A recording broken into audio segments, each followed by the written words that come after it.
જૂનાગઢના સત્તાધારમાં આવેલા આપા ગીગામાં મંદિરના મહંત ઉપર તેમના જ મોટા ભાઈએ આક્ષેપો કર્યા હતા, જેના પડઘમ હવે સુરતમાં પડ્યા છે।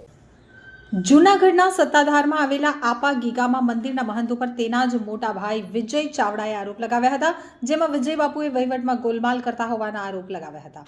સત્તાધાર ધામ આપા ગીગાની જગ્યાએ લાખો કરોડો લોકોની આસ્થા અને શ્રદ્ધાનું કેન્દ્રબિંદુ છે, ત્યારે હવે સત્તાધાર ધામ વિવાદના સુરતમાં પડઘા પડ્યા છે।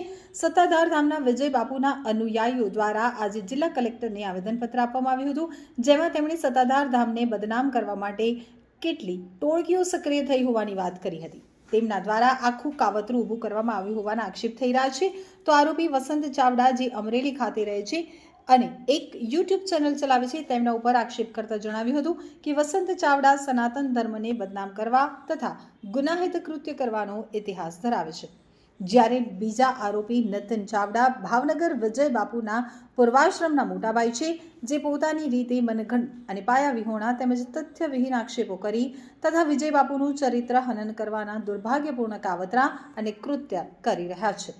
તો વિજય બાપુના અનુયાયી ભાવેશ ટાંકે જણાવ્યું હતું કે સત્તાધાર ધામ અને આપા ગીગાની જગ્યા તથા પરમ પૂજ્ય વિજય બાપુને બદનામ કરવાના કૃત્યમાં વસંત ચાવડા તથા નીતિન ચાવડાને હાથો બનાવી અન્ય કેટલાક હિતશત્રુ લેભાગુ અમુક મોટા માથા પડદા પાછળ રહી ગુનાહિત કાવતરા કરી ખરાબ ભૂમિકા ભજવી રહ્યા હોય તેવું અમને પ્રથમ દ્રષ્ટિએ જણાઈ રહ્યું છે, જેથી પૂજ્ય વિજય બાપુ સામે ચાલી રહેલા ષડયંત્રની રાજ્ય સરકાર દ્વારા ઉચ્ચ કક્ષાની નિષ્પક્ષ તપાસ કરવામાં આવે અને તેમની સામે કડકમાં કડક કાર્યવાહી કરવામાં આવે તેવી અમારી માંગણી છે।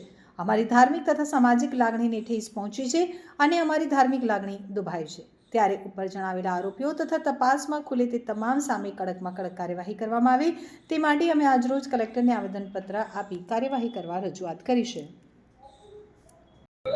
મારું નામ છે ભાવેશ ટાંક।